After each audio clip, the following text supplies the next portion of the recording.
네, 오늘은 지혜의 근원이 되시는 하나님이라는 제목으로 말씀을 함께 나누겠습니다. 한동안 우리가 이 욥기의 내용을 살펴보면서 이 세 친구들의 권면의 내용을 우리가 볼 수 있었고요. 그리고 또 그에 대한 욥의 어떤 변론, 변호의 내용을 우리가 계속해서 살펴보았습니다. 물론 세 친구가 욥에게 해주는 말이 권면이라기보다는 사실 정죄에 더 가까웠고요. 욥이 아주 끔찍한 재난을 당했는데 그것이 욥의 어떤 교만과 죄악 때문이다라고 친구들은 단정을 짓고 그에 대한 이제 내용을 욥에게 이야기를 했습니다. 욥이 이제 하나님께 회개를 하고 그렇게 돌아서야 된다. 회개를 촉구하는 듯한 내용으로 그렇게 말을 하게 되죠. 하지만 욥의 입장에서는 굉장히 억울했습니다. 친구들의 그런 권면이 불편하게 다가오기도 했죠. 물론 인간이기 때문에 하나님 앞에서 부족한 부분이 분명히 있긴 했겠지만 이렇게 가정이 박살이 나버리고 자신의 몸이 너무나도 크게 망가져야 할 만큼 죄를 지었는가라고 했을 때 그렇지는 않았기 때문입니다. 그는 하나님 앞에서 나름대로 부끄럽지 않은 삶을 살아온 사람이고요. 성경도 그것을 인정하고 있습니다. 욥기가 시작하는 부분에 보시면 온전하고 정직하여 하나님을 경외하며 악에서 떠난 자다라고 욥에 대해서 소개를 하고 있죠. 나름대로 열심히 또 반듯하게 신앙생활을 하고 하나님과 동행을 하면서 그렇게 살아왔는데 자신에게 다가온 재난 너무나도 끔찍한 것이었고요. 인간의 머리로는 도저히 이해할 수 없는 내용이었습니다. 이런 와중에 욥을 위로하기 위해서 찾아온 세 친구는 욥을 정죄하면서 그렇게 말을 하고 있으니 아무리 욥이라 할지라도 마음이 좀 불편했고 그 마음을 지켜내기가 참 어려웠습니다. 그러다 보니까 욥도 화가 나가지고 감정을 드러내면서 변론을 하기도 하고요. 또한 하나님에 대한 원망의 목소리도 나오기도 했습니다.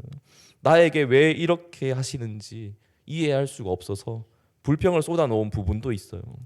물론 욥은 모든 것을 잃었을 때에도 주신 이도 여호와시요 또 거두신 이도 여호와시오니 여호와의 이름이 찬송을 받으실지니이다라고 고백을 하면서 그 믿음을 지켜내는 그런 모습을 보이기도 했지만 한편으로는 자신에게 찾아온 재난, 고난이 도저히 이해가 되지 않아서 한탄을 하며 불평을 하는 그런 대목도 있습니다.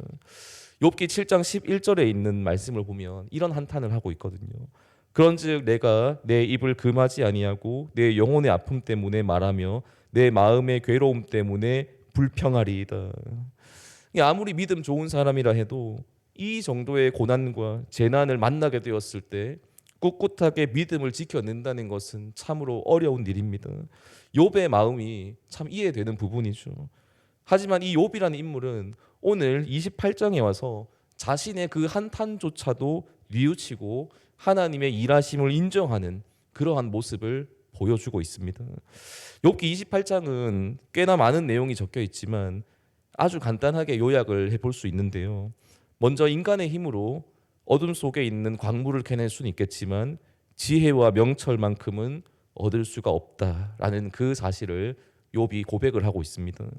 물론 숨겨져 있는 보석을 찾아내는 것도 절대로 쉽지 않을 겁니다. 하지만 인간이 열심히 힘쓰고 노력을 하게 되면 아주 고귀하고 반짝이는 보석을 발견해낼 수는 있습니다.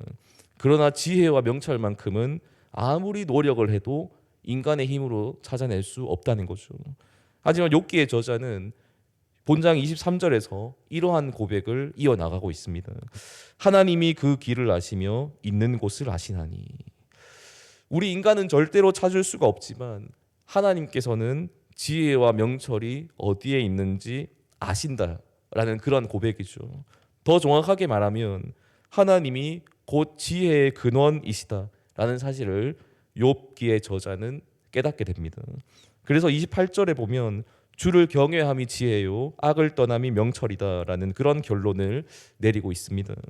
여기에서 욥이 하나님을 지혜와 명철의 근원으로 인정을 했다는 것은 자신에게 찾아온 도저히 이해할 수 없는 그 재난들조차도 하나님의 섭리 안에 있는 것임을 인정하고 믿음을 지켜나가는 그런 결단이라고 볼 수 있습니다. 때로는 불평이 찾아오기도 했지만 가장 지혜로우신 하나님께서 행하신 일이니 이제는 제가 불평하지 않고 받아들이겠습니다.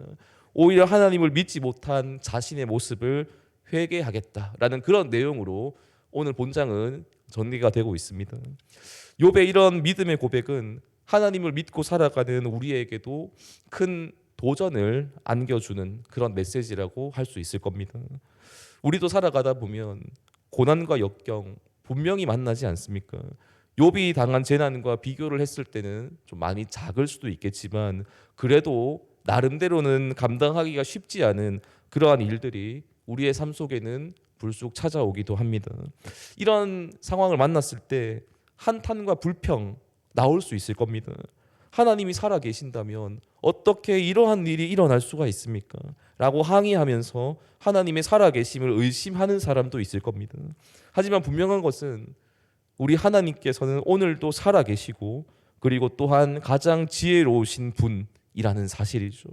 이러한 분이 우리를 오늘도 죽기까지 사랑하셔서 우리를 가장 좋은 길로 선한 길로 인도해 나간다라는 사실, 그것을 성경은 우리에게 말씀해 주십니다. 이제 우리에게 필요한 것은 그 하나님을 믿는 믿음이라고 할 수 있습니다. 하나님의 살아계심과 또 하나님의 지혜와 하나님의 명철을 인정하는 그 믿음이 우리에게 있다면 우리는 어떠한 상황 속에서도 하나님을 바라보며 또 이겨나갈 수 있는 그런 힘을 얻을 수가 있을 겁니다. 하나님을 향한 이 믿음을 포기하지 않는다면 욥과 같은 너무나도 절박한 고난 속에서도 끝까지 하나님을 포기하지 않고 하나님을 떠나지 않고 그렇게 믿음을 지키면서 살아갈 수 있을 겁니다. 우리 인간의 머리로는 도저히 이해가 되지 않는 일들 분명히 많이 일어나고 있고요. 일어날 수 있습니다. 하지만 우리보다 훨씬 더 지혜로우시고 또 실수가 없으신 하나님께서 반드시 우리를 가장 선한 길로 인도하고 계신다라는 사실을 오늘 우리가 다시 한 번 더 되새길 수 있으면 좋겠습니다. 여기에 모인 우리들도 이 사실을 인정하고 오늘도 하나님을 믿음으로 결국에는 우리를 천국 백성으로 인도하기를 원하시는 그 하나님을 오늘도 바라보면서 그렇게 살아갈 수 있기를 원합니다. 우리를 선한 길로, 좋은 길로, 가장 복된 길로 인도해 주시는 하나님을 찬양하면서 그렇게 살아갈 수 있는 저와 또 여기에 모인 모든 성도님들 다 되시기를 예수님의 이름으로 축원합니다. 아멘. 기도하겠습니다. 하나님 아버지 감사합니다. 오늘 욥기 28장에 있는 말씀을 묵상해 보면서 하나님께서 지혜의 근원이 되신다라는 사실을 오늘 생각해 볼 수 있었습니다. 욥이라는 이 인물 너무나 큰 고난과 고통 속에 있었지만 그럼에도 불구하고 결국 모든 지혜는 하나님께 속한 것이고 본인이 살아가는 그 삶의 여정조차도 지혜로우신 하나님의 이끄심이라는 사실을 깨닫게 되었습니다. 하나님, 여기에 모인 우리들도 나름대로는 고군분투하면서 쉽지 않은 하루하루를 살아가고 있습니다.